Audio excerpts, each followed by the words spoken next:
¿Estás? Buen día. ¿Qué tal, Walter? Buen día y buen día a todos los que están ahí en el estudio y a todos los que están escuchando.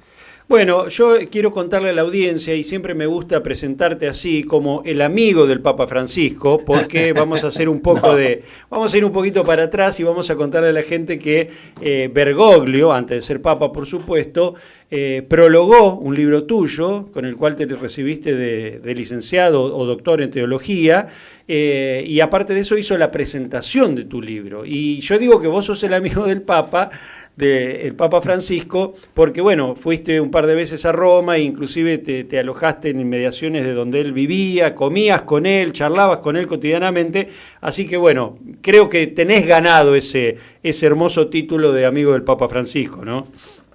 sí, queda un poco grande el título, siendo sincero, pero sí trabajé con él y pude comprobar su cercanía y su autenticidad como persona y pude comprobar que es un hombre de Dios, ¿no? Con el que daba gusto.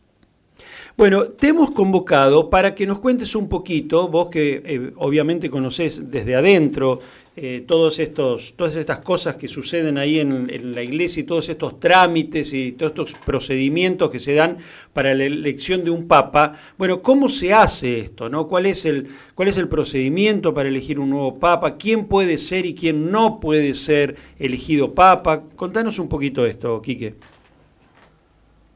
Sí, a ver, el Papa es el obispo de Roma, ¿no? Que es un obispo que tiene una cierta primacía frente a todos los otros obispos de la Iglesia.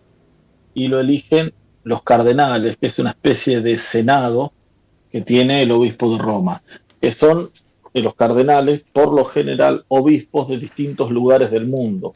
No es necesario que sean obispos, de hecho hay uno o dos que no son obispos, Ajá. porque han declinado el honor de ser ordenado obispo, pero la gran mayoría son obispos o de diócesis importantes, o no tanto, sinceramente, de distintos lugares del mundo, o u obispos que están trabajando ahí en la Curia Vaticana. ¿eh? El colegio cardenalicio, se le dice al grupo de todos los cardenales, son ahora, no tengo bien el número, pero algo así como 210, no, 133. 210, no, te quería explicar esto. Ah, 210, 220 en total. Pero ¿qué bien, pasa? Solo tienen derecho a elegir bien. al obispo de Roma los menores de 80 años. Ahí está. Una vez que cumple 80 años, siguen siendo cardenales, pero ya no entran al cónclave. Los que entraron hoy al cónclave o están por entrar son 133, eso sí. Claro. Y digamos, los cardenales, que los elige el Papa, por supuesto, ¿no?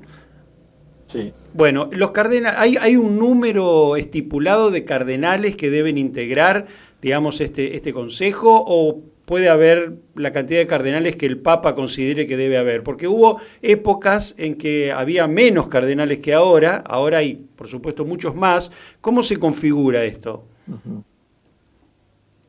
Sí, hay una constitución que se hizo en tiempo de Juan Pablo II que dice que el número de cardenales electores, o sea, menores de 80 años, siempre tiene que estar alrededor de los 120, algo así dice. Ajá. Francisco, en el último consistorio, que es la ceremonia donde declaran nuevos cardenales, hizo unos cuantos y pasó ese número de 120, considerando que algunos después van a cumplir 80, algunos se mueren, va bajando. Si uno hace las cuentas, tal vez, de los cumpleaños que vienen de estos cardenales, tal vez en 6, 8 meses, en vez de 133, haya 125, por ejemplo. Bueno, alrededor de 120 se dice el número, pero nunca se puede ser exacto en este número. Claro. Y los Francisco papas, dejó, sí. no, Francisco dejó este colegio de cardenales así, que la gran novedad de Francisco fue que lo universalizó mucho. Nunca en la historia de la Iglesia hubo 70 países representados como hay ahora. ¿eh? Claro. Antes eran la gran mayoría europeos, más de la mitad era europeo normalmente, y de esos europeos la mitad eran italianos. No tengo ahora las proporciones en mente, pero bajó mucho la proporción de italianos y de europeos desde el momento de que están representados 70 países esta vez. Claro. Y los cardenales, digamos, los papas eligen a los cardenales en función de su, ¿cómo le podemos decir? De su tendencia, de su afinidad, de su forma de pensar, de su ideología, o eso no tiene nada que ver, digamos, el Papa puede elegir o quiere elegir cardenales que no tengan, que no estén en su misma línea, como se dice habitualmente. A ver, según tengo entendido, el Papa tiene mucha libertad para elegir los cardenales. ¿Eh? Lo que pasa es que también es un Senado que lo va a consultar en un montón de cosas, entonces tiene que elegir gente que sea representativa de sectores importantes de la Iglesia, por un lado, tiene que elegir gente que tenga la idoneidad y que vea desde la misma perspectiva que vea él, para que lo pueda aconsejar en su misma perspectiva. ¿Eh? Y algo que ha hecho el Papa Francisco es elegir a cardenales de lugares muy humildes o incluso de lugares conflictivos, como para darle visibilidad. Por ejemplo, en México hay lugares muy importantes, diócesis muy importantes, donde no eligió cardenales, pero sí eligió un cardenal en la zona de Sinaloa, la zona más caliente del narcotráfico. Y el Papa dijo, dice, bueno, porque hay que apoyarlo, dice, hay que darle visibilidad. ¿Eh? El Papa, al elegir los cardenales, de alguna forma está garantizando la sucesión de su línea, digamos, como sacerdote, de su forma de pensar, de su forma de actuar. Y garantizando es mucho decir, tal vez. Vos dijiste, garantizando, yo no usaría esa palabra, pero sí el colegio cardenalicio se va formando de una forma según la perspectiva que tiene un papa y de otra forma según la perspectiva de otro papa. Este papa le dio mucho valor a la misión, le dio mucho valor a la audacia evangélica también, y ha elegido muchos cardenales con ese perfil. ¿Eh? Entonces sí, uno podría pensar que el colegio cardenalicio estaría más preparado para seguir la huella de este papa, pero no hay garantía propiamente. Pero ¿por qué no hay garantía? Pues sí, si hay una mayoría, digamos, de cardenales que siguen la línea de Francisco, todo hace pensar que esta línea va a seguir, porque los cardenales se eligen entre ellos y van a elegir, hay más posibilidades de que elijan un cardenal que tenga esa misma línea, ¿no? Sí, tal vez pues un poquito, porque es un poquito más complejo, eh, porque, porque la iglesia es una institución muy grande e histórica, que tiene un montón de mecanismos que Francisco fue dinamizando, pero que no están del todo dinamizando, no están del todo dinamizados, quiero decir. Eh, no, no, no creo yo que él haya tenido una absoluta libertad para elegir todo según su gusto. Amén de que en algún caso le pudo haber errado también. ¿Eh? Claro. Pero tal vez, justamente lo que te decía hoy, hay lugares que son muy representativos y necesita estar representado en ese consejo cardenalicio, eh, y tal vez los que lo representan tengan una mirada un poco más institucionalista sobre la iglesia. Francisco fue muy audaz y muy profético en muchas cosas, eso es lo que le ha gustado tanto a la gente, porque vio un hombre de Dios y un hombre auténtico en él, pero hay sectores de la iglesia que sienten que esa audacia resintió algunas dinámicas institucionales y que hay que fortalecerlas, esas dinámicas institucionales. ¿Eh? Bueno, desde una perspectiva más profética uno diría, pues ese fortalecimiento puede apagar el espíritu. ¿Eh? Entonces, esa tensión yo creo que la están que debe ser parte del colegio cardenalicio, entre los que quieran alguna salida más institucional y los que quieran una salida más profética. Claro, Pienso que debe estar eso. exacto. Hay, digamos, como una tendencia a pensar, ¿no? Y viendo la historia para atrás, de que cada época ha tenido el Papa que necesitaba, ¿no? Y pensándolo de esa manera, ¿cuál crees vos que es el perfil del Papa que necesita la Iglesia y el mundo para los próximos años? Sí, es interesante eso de que cada etapa ha tenido un papa que, que sintoniza con la etapa. Creo que ahí sí se ve un poco el Espíritu Santo. A veces tenemos una idea del Espíritu Santo muy deformada, cuando decimos que lo elige el Espíritu Santo como si le fuera a soplar al oído a quien hay que elegir, ¿no? El Espíritu Santo es el que es un buen maestro, digamos, es un buen maestro, y como buen maestro deja bastante libertad, como esos padres que quieren ayudar a caminar a los hijos y lo dejan caminar solo, pero están con los brazos atrás para atajarlos si se cae. Bueno, el Espíritu Santo, yo creo que confío en que en este momento está dejando esta libertad a los cardenales, eh, y los está apoyando para que puedan elegir el Papa que necesita este momento, que tendrá que ver, yo creo, a nivel eclesial, con seguir la huella de Francisco, la apertura que él hizo en cuanto al diálogo con el mundo, en cuanto a la relación con el mundo, pero también tendrá que ver con la agenda de la paz. ¿eh? Las religiones del mundo tienen mucha fuerza para trabajar por la agenda de la paz y son prácticamente los únicos líderes que trabajan por la paz. Todos los otros líderes están en unos equilibrios de poder que solo se sostienen con armas. Sí. Francisco fue un ejemplo, ¿no?, de ese trabajo en la agenda por la paz, y así todo vivimos, como él dice, la Tercera Guerra Mundial a pedazos. Claro. Sí, es verdad. También habría que ser muy lúcido para vislumbrar y acertar cuál va a ser el mundo que se va a venir, ¿no? Porque uno puede pensar que el mundo que va a venir va a ser un mundo de determinadas formas, pero siempre hay algún acontecimiento, digamos, azaroso que cambia eso, ¿no? Y entonces el Papa también me parece que como que tiene que adaptarse a los tiempos, y es algo por ahí que a mí me da la impresión que a la Iglesia le cuesta un poco esto de adaptarse a los tiempos rápidamente, ¿no? Creo que porque es una institución milenaria que, digamos, muy institucionalizada, así como decías, y por ahí la respuesta rápida que a lo mejor tiene que tener ante determinadas situaciones le cuesta tomarla, ¿no? ¿No pensás así también? Sí, sí, yo te decía por eso, que creo que esa debe ser la tensión interna que tiene el Colegio de Cardenales. Así todo vimos en Francisco que tuvo muchos reflejos para muchas cosas. Fíjate cómo puso en agenda el tema del cuidado de la casa común, de la ecología, ¿no? Que antes de Francisco estaba de otro modo en la agenda. Y ese es un signo de estos tiempos, de que nunca la humanidad tuvo la capacidad de autodestrucción que tiene hoy, nunca en toda la historia de la humanidad. Y, y sabemos que esa capacidad de autodestrucción no está en manos precisamente responsables, porque si está en manos de gente que solo quiere optimizar las ganancias, el lucro, el poder, sabemos que corremos un serio riesgo, y Francisco fue muy profético en eso, y fue muy rápido. Lo mismo te podría decir de la crisis de los migrantes, otra gran crisis humanitaria que tenemos, Uh-huh.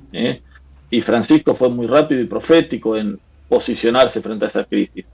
Yo creo que hoy entre los cardenales hay más de uno que puede tomar una actitud así. Esperemos, bueno, que el Espíritu Santo les indique eso a los otros cardenales y que salga el Papa que necesitamos. ¿Podés nombrar a alguno de esos cardenales o te comprometo mucho en esto? No, comprometer no, yo sé por lo mismo que veo por los medios. ¿Y cuál sería, Sí, cuál sería el perfil que a vos te guste? ¿Qué cardenal sería, por ejemplo? no, hay muchos que tienen un perfil profético, hablan mucho del filipino, el cardenal Tagle. Uh-huh. Hay un obispo maltés de la isla de Malta, el cardenal Grech, que ha hecho un trabajo muy importante junto con Francisco. Hay un norteamericano que vivió 20 años en Perú, el cardenal Prevost, del que también dicen cosas interesantes. Te repito que todo esto lo sé a través de los medios, no, Sí, no, sí. no tengo ninguna información privilegiada en ese sentido. Claro. Pero bueno, y como te nombro tres, hablan mucho de un obispo de Marruecos. Ajá. Fíjate que son todos lugares más chicos, ¿no? Sí. Pero bueno, como te digo, esos 3 o 4, yo estoy seguro que tiene que haber muchos más, y no sería raro, como ha pasado en otras oportunidades, que salga alguien que nadie haya nombrado. Claro, exactamente. El Papa se elige por el voto de los 2/3 de los cardenales, ¿no? Sí. ¿Y qué pasa si no tienen que llegar, Sí. tienen que llegar a 89 votos, Ajá. que se hacen votaciones sucesivas. Claro. Hasta que uno no llega a 89 votos, siguen votando. La dinámica es 2 votaciones a la mañana y 2 votaciones a la tarde. ¿Y esto se puede extender en el tiempo todo lo necesario hasta conseguir ese número? ¿O hay un límite, digamos? Sí, tiene un límite. Lo que pasa es que, a ver, por lo que yo estuve viendo, ahora decían que la elección de Francisco y de Benedicto se dieron en el segundo día. En el segundo día y hacia la tarde. O sea que estaríamos hablando, si se sigue la lógica de los últimos dos cónclaves, de mañana hacia las 2 de la tarde nuestra tendría que estar la fumata blanca. Si se sigue la misma lógica. La de Juan Pablo II duró un día más. O sea que si fuera esa lógica estaríamos hablando del viernes.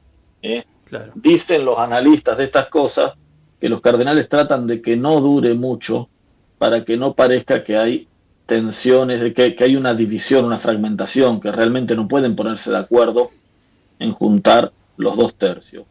A mí no me parecería mal que dure más, que lleguemos hasta el sábado, que lleguemos hasta eventualmente el domingo, porque justamente si esas tensiones internas están, que hablen todo lo que tengan que hablar de esas cosas y que las disciernan, no hay que barrerlas abajo de la alfombra, quiero decir. Seguro. Quiero decir que si el resultado sale el sábado, muchos analistas van a decir que es porque no se ponen de acuerdo, pero a mí no me asustaría que salga así. Una última pregunta, Quique. ¿Viste la película Cónclave? Sí, la vi. ¿Es real? ¿Tiene mucho de realidad eso o no? Yo creo que en parte sí y en parte no. Yo pienso que son más complejas incluso, porque ahí, bueno, muestran toda una rosca de internas muy complejas, pero yo creo que es todavía más complejo todavía. Y que como te decía, ¿por qué es más complejo? Porque es gente que tiene buenas intenciones y que busca el Espíritu Santo, busca escuchar el Espíritu Santo en sus vidas, pero de modos distintos, desde perspectivas distintas. Claro. Y cuando digo buenas intenciones, también entiendo que los seres humanos somos complejos y tenemos intenciones mezcladas. Nadie tiene las intenciones puramente buenas ni puramente malas. Están las heridas que cada uno arrastra, alguno puede tener su ansia de poder, o para servicio, o para fruto propio. Bueno, todas esas cosas están y hacen que sea, yo creo que es más complejo, y sobre todo por esta dimensión profundamente espiritual, que también es profundamente humana. Eso es algo que nos muestra un cónclave, que todo lo espiritual es humano y que todo lo humano es espiritual. Por eso te decía que el Espíritu Santo conduce, pero como un maestro que deja actuar a las personas, claro. No le dicta nada a nadie.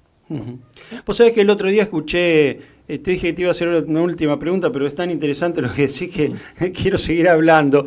El otro día escuché una entrevista que le hacía un colega a un cardenal español y le preguntaba, ¿y a usted le gustaría ser papa? Y él dijo, no, ni loco, pero así directamente, no lo respondió, no, ni loco, ¿pero por qué? Y él le dijo, porque para ser papa, el cardenal le respondió esto al periodista, le dijo, para ser papa hay que ser muy inconsciente o tener una gran ambición de poder, pero no de poder por el poder mismo, sino de soportar las presiones del poder, ¿no? Entonces, yo la pregunta que te quería hacer ¿es ambicionado querer ser papa o o los cardenales siempre tratan de que el papa sea otro?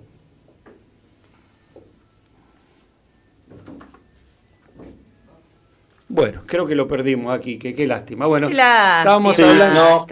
Ahí estamos. Estoy, pero no te puedo escuchar toda la parte final, ¿lo sabes? Bueno, de que dijo el cardenal, ni loco, hasta ahí escuché. Hasta ahí. Entonces la pregunta era, ¿no? Que le decían, ¿y por qué usted no quisiera ser papa? Porque decía, y respondió, porque para ser papa tenés que ser o muy inconsciente o tener una gran capacidad de soportar las presiones del poder, decía, ¿no? Y este cardenal no tenía ninguna de esas dos cualidades. Entonces la pregunta puntual es esta, ¿es ambicionado ser papa o todos los cardenales tratan de sacarse ese lazo de encima y elegir a otro? Bueno, ahí yo no sabría responderte porque eso lo tendrían que responder los cardenales. Sí. Pero yo creo sí que el mensaje de Jesús marca que el poder es un servicio. Jesús lo hizo en la última cena, lavó los pies a los discípulos. Entonces, en sí no está mal que alguien ambicione el poder. Lo que está mal es que lo ambicione para usarlo en provecho propio y no como un servicio. Claro. Yo creo que puede haber algún cardenal que ambicione algún puesto de más poder, pero que lo pueda ambicionar para servir mejor, para plasmar en el mundo lo que él entiende como su perspectiva del Evangelio, y que lo haría como un servicio y también como una cruz. Claro.